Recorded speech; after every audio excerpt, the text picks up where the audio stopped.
다 함께 사도신경 고백함으로 8월 11일 수요일 12예언서 기도회를 시작하겠습니다. 나는 전능하신 아버지 하나님, 천지의 창조주를 믿습니다. 나는 그의 유일하신 아들, 우리 주 예수 그리스도를 믿습니다. 그는 성령으로 잉태되어 동정녀 마리아에게서 나시고 본디오 빌라도에게 고난을 받아 십자가에 못 박혀 죽으시고 장사된 지 사흘 만에 죽은 자 가운데서 다시 살아나셨으며 하늘에 오르시어 전능하신 아버지 하나님 우편에 앉아 계시다가 거기로부터 살아있는 자와 죽은 자를 심판하러 오십니다. 나는 성령을 믿으며 거룩한 공교회와 성도의 교제와 죄를 용서받는 것과 몸의 부활과 영생을 믿습니다.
오늘 우리에게 주시는 하나님 말씀은 다니엘 5장 24절에서 29절 말씀입니다. 구약 성경 다니엘 5장 24절에서 29절 말씀입니다. 다 함께 봉독하겠습니다. 이러므로 그의 앞에서 이 손가락이 나와서 이 글을 기록하였나이다. 기록된 글자는 이것이니 곧 메네 데겔 우바르신이라. 그 글을 해석하건대 메네는 하나님이 이미 왕의 나라의 시대를 세워서 그것을 끝나게 하셨다 하미요. 데겔은 왕을 저울에 달아보니 부족함이 보였다 하미요.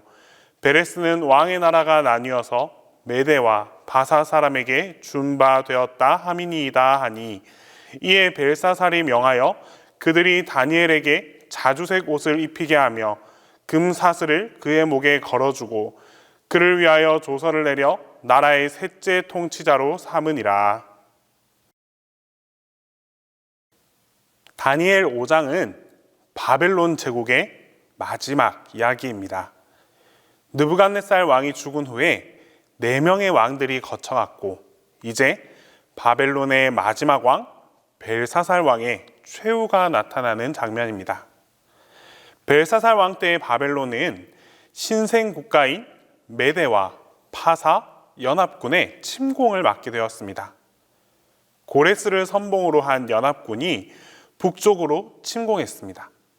바벨론 군대는 이에 맞서서 싸웠지만 그만 크게 패하고 말았습니다. 이런 전시 상황에 왕은 연회를 베풀었고 술과 쾌락으로 오만을 부렸습니다. 바로 그때였습니다. 사람의 손가락이 나타나서 왕궁 촛대 맞은편 벽에 글자가 쓰여졌습니다.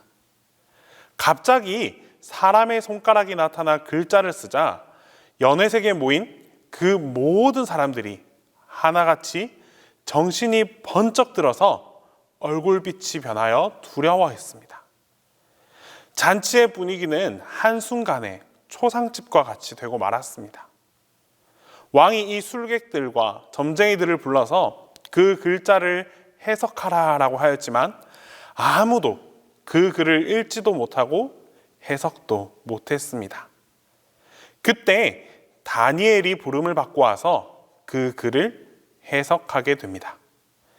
벽에 쓴 그 글씨는 메네 데겔 우바르신이었습니다. 메네 데겔 우바르신이라는 이 글자는 과연 무슨 뜻일까요? 먼저 하나님은 우리의 모든 것들을 다 세고 계신다라는 뜻입니다.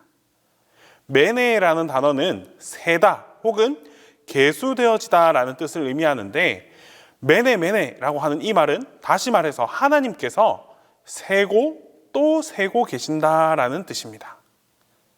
하나님은 자신이 정하신 그 때를 다 세고 계시는 분이십니다. 하나님은 바벨론과 그의 왕 벨사살을 보시고 수가 다했음을 선포하고 계신 것입니다. 하나님께서 우리에게 주시는 깊은 교훈이 있습니다. 바로 때를 알고 살아야 한다라는 말입니다.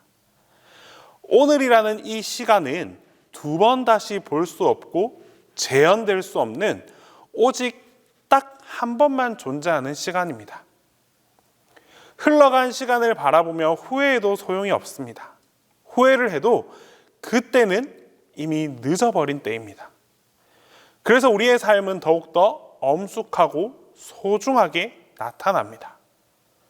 모든 것에는 다 그 정해진 때가 있습니다. 같은 이치로 하나님께서 참아주시고 또 기다리시는 것도 그 때가 정해져 있습니다. 메네라는 이 메시지를 전해주신 것은 바로 그 때가 아주 임박해 있다라는 사실을 말해주고 계십니다. 우리의 역사, 우리 삶의 여정의 그 한 걸음 한 걸음을 다 헤아리고 계시면서 허물과 죄를 다 회개하고 하나님께로 돌아오기를 간절히 기다리시는 분이 바로 우리의 하나님이십니다. 시작이 하나님이시며 마지막도 하나님이십니다. 이 사실을 깨닫고 우리 삶에 주어진 이 시간에 대해서, 하나님의 그 때에 대해서 깊이 고민하며 또 주어진 하루하루를 아주 소중하게 살아갈 수 있어야 합니다. 두 번째, 하나님께서는 우리의 행위의 무게를 달고 계신다라는 뜻을 가지고 있습니다. 대겔, 바로 이 대겔이 그런 의미인데, 대겔은 무게를 잰다, 저울에 단다라는 뜻을 가지고 있습니다. 기준에 미달이 되었는지 아니면 기준을 넘어섰는지를 바로 달아보시는 것입니다. 벨사살 왕이 하나님의 저울에 달려졌습니다. 그 저울에 달아본 결과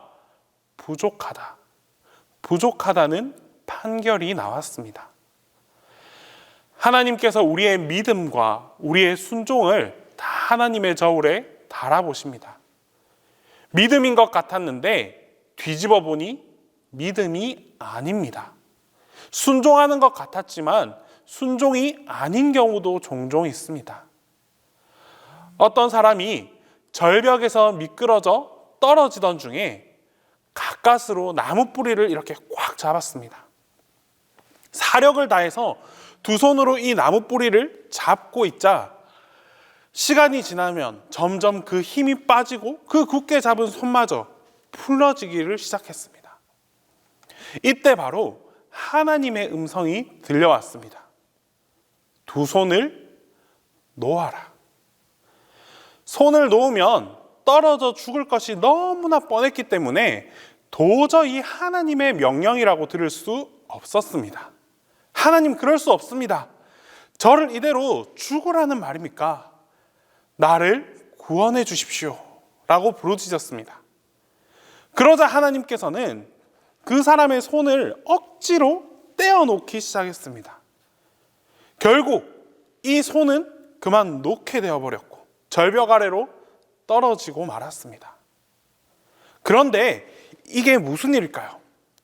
아주 수십 미터 절벽인 줄 알았는데 떨어지고 보니 고작 몇 미터도 되지 않았습니다.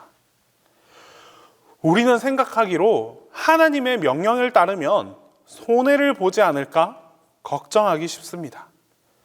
그래서 순종하라고 하실 때 나의 생각과 나의 판단을 앞세워서 순종하지 않을 때가 있습니다.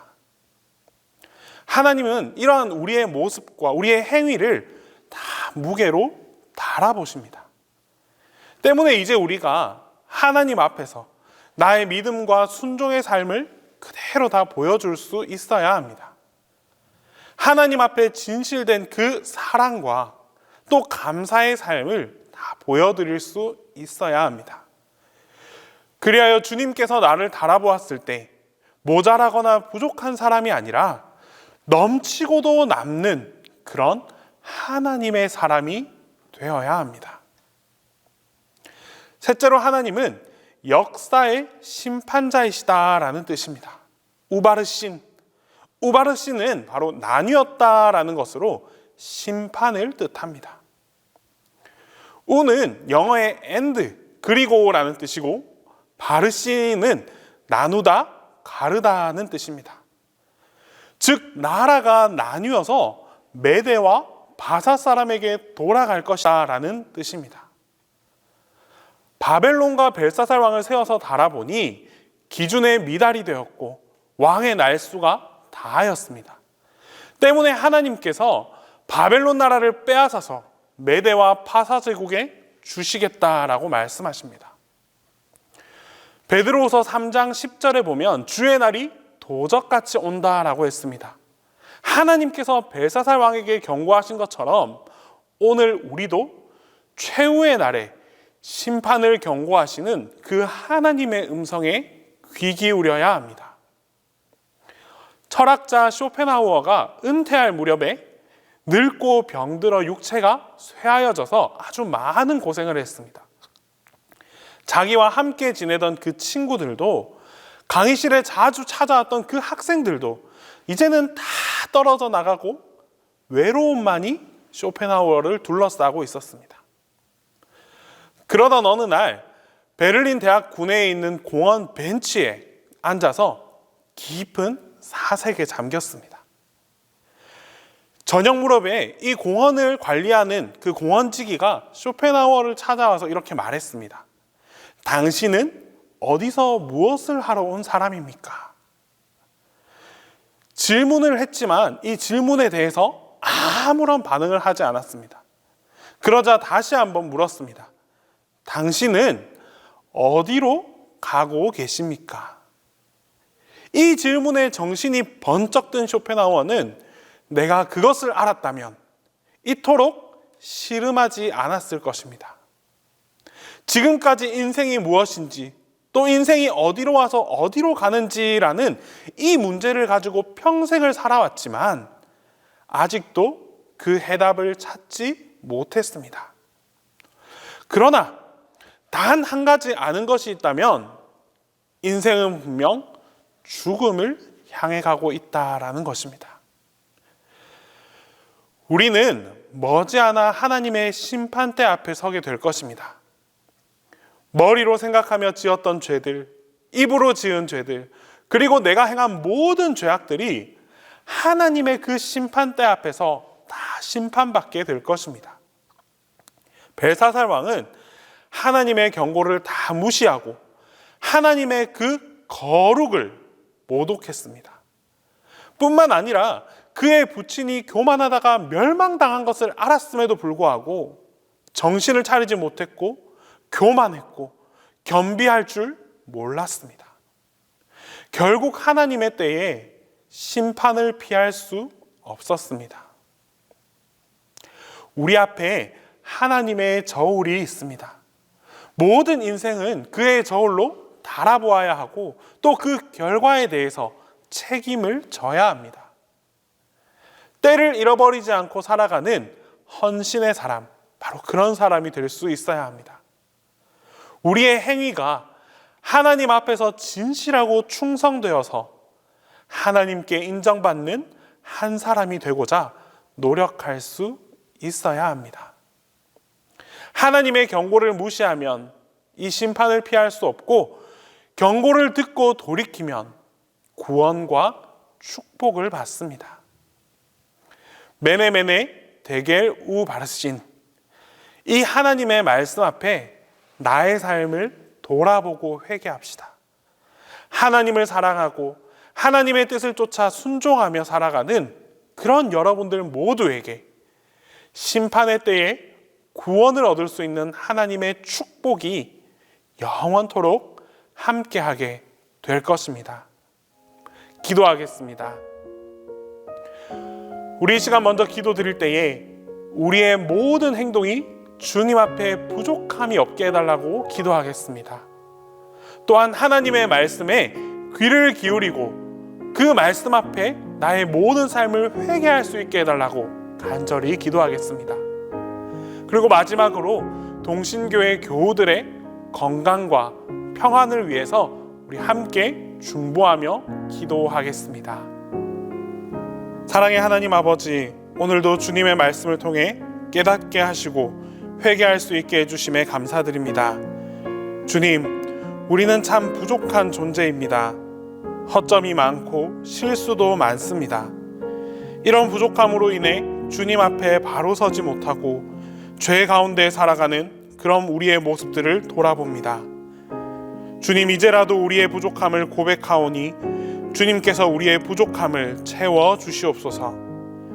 부족한 저희 안에 하나님의 사랑과 성령님의 도우심으로 채워주시고 그로 인해 하나님 앞에 부족함이 없고 거짓이 없는 하나님의 자녀로 거듭나게 하여 주시옵소서.